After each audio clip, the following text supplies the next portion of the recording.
ఇక్కడ ఇంతమంది కార్మికులకు కేటీఆర్ మాట్లాడే పరిస్థితి ఏం మాట్లాడారు, ఏం జరుగుతుంది అని అంటే ఏం చెప్తారా? ఈ ప్రభుత్వము ఒక హిల్ట్ పాలసీ అని తీసుకొచ్చింది. హిల్ట్ పాలసీ తీసుకొచ్చి ఇచ్చిన కొంతమంది ఇండస్ట్రియలిస్ట్ని ఇయ్యాలని కూడా బలవంతంగా తీసుకోవాలని ఒక స్కీమ్ పట్టుకొచ్చింది అనేది వాళ్ళ కార్మికులకు అర్థమైంది. కొంతమంది మా ఇండస్ట్రీ పొల్యూటెడ్ కాదు, మేము ఇయ్యమన్నా కూడా వాళ్ళ నయానో భయాన్నో తీసేసి ఇదంతా పెద్ద ఇక్కడ హైరేజ్ బిల్డింగ్లు కట్టాలని, ఇది మొత్తం ఒక భూ మాఫియా టైప్లో ఈ ఒక స్కీమ్ తీసుకొస్తుందని తెలిసి కేటీఆర్ గారు వీళ్ళతో డిస్కస్ చేయడానికి, ఈ ఇండస్ట్రీస్లో ఏది పొల్యూషన్ ఉంది మనమైతే చూస్తున్నాం కదా. ఇప్పుడు సెంటర్లో ఉన్నాం ఇండస్ట్రియల్ జీడిమెట్లలో, ఏది పొల్యూషన్ లేదు, వీటి తెరుగుకు రావద్దని మేము అంటున్నాం. ప్రభుత్వం ఏం చేస్తుందంటే ఎస్ఆర్ఓ మార్కెట్ రేట్ మీద ఇక్కడ 1,50,000 గజం ఉంటే 3,500, 4,500, 6,000 రూపాయలకే పర్ స్క్వేర్ యార్డ్ వాళ్ళకి ఇస్తున్నారు. 10,000 ఇస్తే మీరే కొనుక్కుంటారు కదా. 10,000 ఇస్తే వాళ్ళు పొద్దున్న దాకా ఎండనక వానక పనిచేస్తున్నాయి పోలీసు అన్నలు వాళ్ళ సోదరులు కొనుక్కుంటారు కదా, వాళ్ళకి ఇవ్వాలి కదా మేము అంటున్నాం. అంటే వాళ్ళు ఏమంటున్నారంటే ఆరోగ్య రీత్యా ఇక్కడ ఉన్నటువంటి గతంలో 20-30 సంవత్సరాల కిందట ఇండస్ట్రియల్ జోన్ కింద ఈ ఏరియా ఇప్పుడు అంతా సిటీ లోపలికి అయిపోయింది కాబట్టి దీన్ని మారుస్తున్నాము, అభివృద్ధి కోసం మారుస్తున్నాం అని అంటారు వాళ్ళు. ప్రజా ప్రయోజనం కోసం అలాట్ చేయబడ్డ ఇండస్ట్రియల్ ఏరియా ఇది.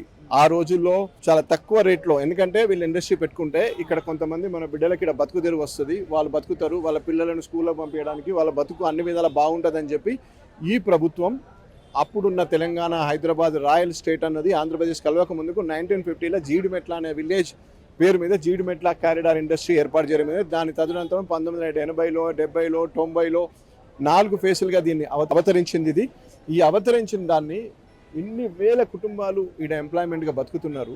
దాన్ని మీరు ప్రజా ప్రయోజనం కింద వాళ్ళకి అలాట్ చేసినాం మనం. ఆ రోజుల్లో ఇన్ని రోజులు కంపెనీలు పెట్టుకున్నారు, వాళ్ళు మంచిగానే ఎంజాయ్ చేశారు కొందరు. సరే ఏదన్నా పొల్యూషన్ కంపెనీ ఉంటే దాన్ని తీసేసి దాని దగ్గర ఒక స్కూలో లేకుంటే నాన్ పొల్యూషన్ ఇండస్ట్రీ తీసుకొచ్చి పెట్టడము, రకరకాలుగా ప్రయోజనం ప్రజలకు చేయమంటున్నాం.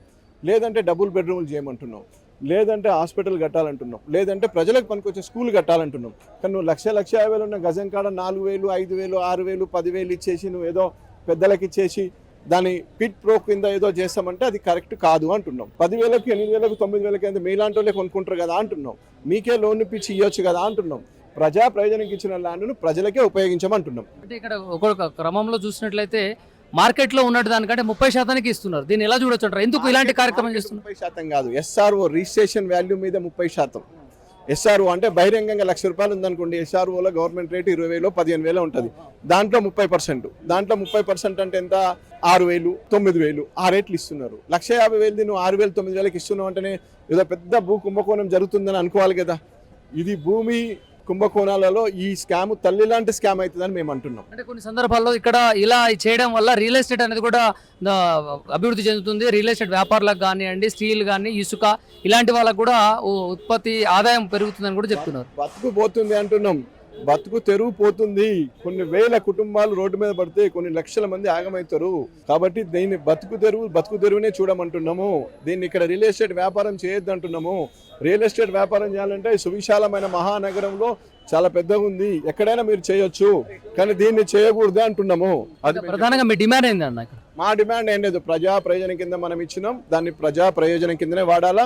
నువ్వు డబుల్ బెడ్రూమ్ వాడుకుంటావా, లేకుంటే ఐఎస్టీస్ ఇండస్ట్రీస్ ఇస్తావా, పొల్యూషన్ ఇండస్ట్రీస్ ఏమైనా షిఫ్ట్ చేసి నాన్ పొల్యూషన్ ఇండస్ట్రీస్ తీసుకొచ్చి పెడతావా? ప్రజలకు స్పష్టంగా లాభం జరగాలి అంటున్నాం. దీని మీద పోరాటం చేస్తూ ఉంటాం. ప్రజలకు లాభం జరిగేంత వరకు పోరాటం చేస్తున్నాం. మీరు హిల్ట్ పాలసీ వెనక తీసుకునే వరకు పోరాటం చేస్తూనే ఉంటాం. చిన్న విషయం ఏంటంటే అక్కడ ఉన్నటువంటి కార్మికులకు ఎలాంటి ఇబ్బంది లేదు కార్మికులకు, కానీ ప్రతిపక్షంలో ఉన్నటువంటి బీఆర్ఎస్ పార్టీ వాళ్ళని కావాలని రెచ్చగొట్టి నిరసన కార్యక్రమాలు చేపిస్తుందని కూడా చెప్తున్నారు. ఫ్యాక్టరీ పోతుంటే కార్మికునికి ఎందుకు ఇబ్బంది ఉండదు?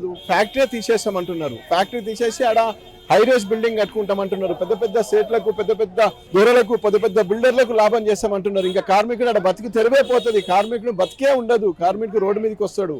ఈడ హార్మోన్లు వస్తాయి, పెద్ద పెద్ద హైరేజ్ బిల్డింగ్లు వస్తాయి. దానివల్ల చాలా నష్టం జరుగుతుంది. అది వద్దు. ప్రజా ప్రయోజనం కింద ఇచ్చిన భూములను ప్రజా ప్రయోజనం కిందనే ఉంచుదాము, ప్రజల కోసమే వాడుదాము. దాంట్లో డబుల్ బెడ్రూమ్ కానీ, లేకుంటే స్కూల్స్ కానీ, కాలేజీలు కానీ, పెద్ద హాస్పిటల్స్ కానీ, లేదంటే నాన్ పొల్యూషన్ పెట్టే ఇండస్ట్రీస్ తీసుకొద్దాము. పబ్లిక్ రిలేటెడ్గా హైదరాబాద్ బాగుపడేటట్టు చేద్దాము. ఎందుకంటే హైదరాబాద్లో ఇండస్ట్రీస్, అభివృద్ధి, కార్మిక సేవ రెండు కలిస్తేనే ఇక్కడ ఈ ప్రయోజనం ఉంది. ఈ మన రాష్ట్రానికి హైదరాబాదే మనకు పెద్ద ఇన్కము. మీరు ఇట్లాంటి పాలసీలు తీసుకొచ్చి హైదరాబాద్ గుండె మీద కొట్టొద్దని చెప్తున్నాం. ఇంకో విషయం ఏంటంటే ఎప్పుడు ఏ సమస్య జరిగినా కూడా బీఆర్ఎస్ పార్టీ ప్రశ్నించే గొంతుగా నిలబడుతుంది, కానీ మిగిలిన పార్టీలు మాత్రం స్పందించట్లేదు. దీనికి ఏం చెప్తారు? వాళ్ళకి తెలంగాణ మీద ప్రేమ లేదు, జాతీయ పార్టీలకు వాళ్ళకి జాతీయ ప్రయోజనాలు ఉంటాయి. మాకు ఒకటే తెలంగాణ కొట్లాడి తీసుకొచ్చినాం కాబట్టి మాకు కన్న ప్రేమ పేగుబంధం మాకు ఉంటుంది. కాబట్టి మాకు తెలంగాణ ప్రజలకు, తెలంగాణ ప్రాంతానికి, తెలంగాణకు మేము కొట్లాడి తీసుకొచ్చాం కాబట్టి మా బంధం పేగుబంధం. మేము ఎప్పటికీ కొట్లాడుతూనే ఉంటాం. తెలంగాణకు అన్యాయం జరిగిందంటే నిద్రపోం, ఎవరిని నిద్రపోనీయం.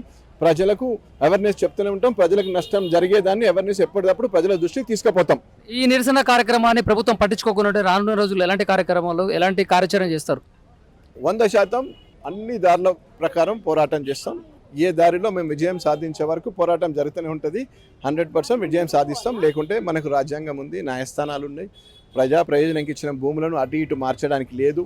ఎవరైనా కొనుక్కున్నా కానీ మా వర్కింగ్ ప్రెసిడెంట్ కేటీఆర్ గారు చెప్పినారు, మేము అధికారంకి వస్తాము, మీరు కొనుక్కున్నా లీగల్గా ఇబ్బంది పడతారు, అది చెల్లదు. కాబట్టి తొందరపడి డిసిషన్ తీసుకోకండి.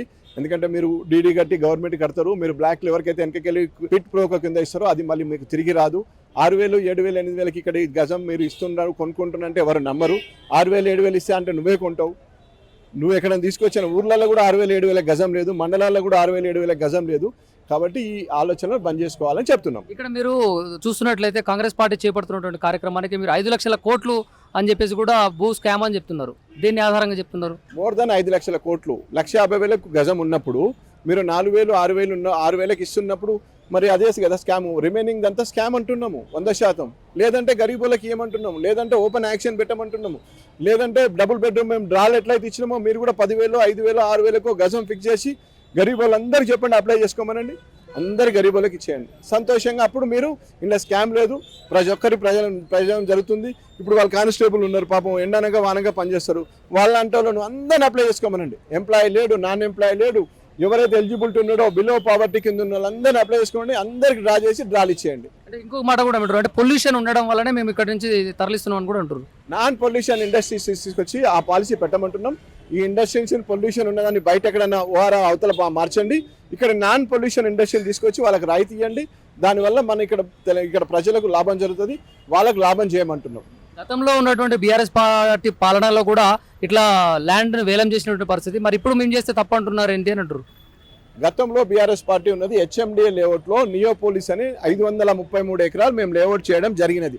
అది లేఅవుట్ చేసింది గవర్నమెంట్ డిపార్ట్మెంట్ హెచ్ఎండిఏ. దాంట్లో మేము లేఅవుట్ చేసి 20%, 30% మాత్రమే మేము అమ్మినాం.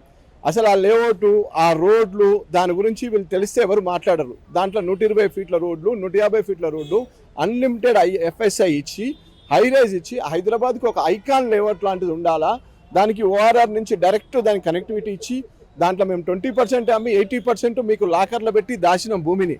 దాస్తే ఈరోజు మీరు 150 కోట్లు, 157 కోట్లు, 120 కోట్లు, 140 కోట్లు అమ్ముతున్నారని మీరే చెప్తున్నారు. మేము దాయకుంటే మీరు ఎట్లా అమ్ముతారు? ఆ నియోపోలిస్ పేరు పెట్టింది కేటీఆర్ గారు. నియోపోలిస్ అనేది కొత్త నగరం అనేది దాని నామకరణం చేసింది కేటీఆర్ గారు. కేటీఆర్ గారు మున్సిపల్ అడ్మినిస్ట్రేషన్ మినిస్టర్. ఆయన అండర్లో హెచ్ఎండిఏ ఉంటుంది. ఆ హెచ్ఎండిఏ చేసింది లేఅవుట్, అది దానికి నామకరణం చేసింది మేము, ఆ బ్యాంకు దాచింది మేము, అమ్ముకుంటుంది ఇప్పుడు మీరు మా గురించి మాట్లాడితే ఎట్లా? అంటే సాధారణంగా ప్రభుత్వము వనరులను సృష్టిస్తుంది, కానీ వనరులని వేలము అమ్మడాన్ని ఎలా చూడొచ్చు అంటారు? మీరు ప్రజలకు మీరే తీసుకుపోవాలా. జంజీ యూత్కి మీరు చేర్చాలా. ప్రతిరోజు అమ్ముతున్నది భూమి. హౌసింగ్ బోర్డు భూములు 750 కోట్లు, 800 కోట్లు, 1000 కోట్లు, 2000 కోట్లు మొన్న అమ్మిండ్రు. నడి ఒడ్డున ఇప్పుడు మనం ఉన్న ఈ ప్లేస్లో 6,000, 7,000, 10,000కు అమ్ముతామంటున్నారు. ఎవరికి అమ్ముతున్నారు, ఎట్లా మాట్లాడుకున్నారు, ఏ విధంగా జరుగుతుందనేది మీరు ఆలోచన చేయాలా. మేము అమ్మింది ఓపెన్గా నియోపోలిస్ మాత్రమే అమ్మినాం. అది హైదరాబాద్ సెంటర్లో రాదు, అది బయటిది, అది కొత్తగా తొండలు తిరిగే బండలకు చచ్చిపోతే వేడికి.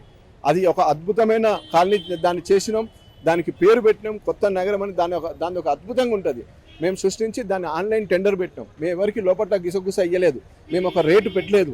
100 కోట్లకు అమ్మింది బీఆర్ఎస్ ప్రభుత్వం ఉన్నప్పుడు, 40 కోట్లకు స్టార్టింగ్ అమ్మింది బీఆర్ఎస్ ప్రభుత్వం ఉన్నప్పుడు.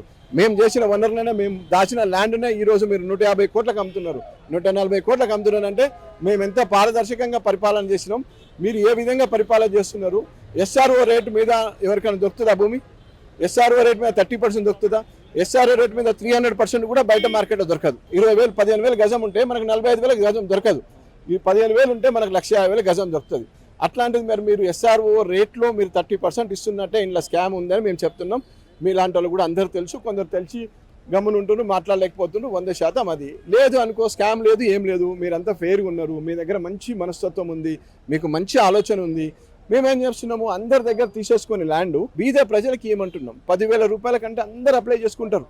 దాన్ని లక్కీ డిప్లో తీసి మేము డబుల్ బెడ్రూమ్ ఏ విధంగా అయితే తొలి తెలంగాణ ముఖ్యమంత్రి కేసీఆర్ గారు అయితే ఏ విధంగా చేసిండ్రో ఆ విధంగా చేయమంటున్నాం, ఆ విధంగా డ్రా తీయమంటున్నాం, తీసి ప్రజలందరికీ పంచమంటున్నాం. ఇలా పనిచేసే కార్మికులు ఎన్నో ఏళ్ళ నుంచి ఉన్నారు, వాళ్ళకి ఈఎస్ఐ రికార్డు దొరుకుతుంది, ఈఎస్ఐ కార్డు తీసుకోండి, వాళ్ళకు 50% డిస్కౌంట్ ఇవ్వండి. ఇలా పనిచేసడానికి మన జీవితం మొత్తం ఇక్కడ రక్త చెమట వచ్చి పనిచేసిండు, ఈఎస్ఐ సెంటర్ ఆఫీసర్ దొరుకుతుంది రికార్డు, దాన్ని బట్టండి, దాని ప్రకారం వాళ్ళ కోటా ఇవ్వండి. అది చెప్తున్నాం మేము. ఇందిరమ్మ ఇల్లులు ఇవ్వడానికి స్థలాలు లేవని చెప్తున్నటువంటి అదే కాంగ్రెస్ ప్రభుత్వము ఇప్పుడు దీన్ని ఎలా ఉపయోగించుకోవచ్చని మీరు ఏమైనా డిమాండ్ చేస్తున్నారా? అమ్మ ఇల్లు లేదు, ఏది లేదు, పేరు మార్చుడు తప్ప.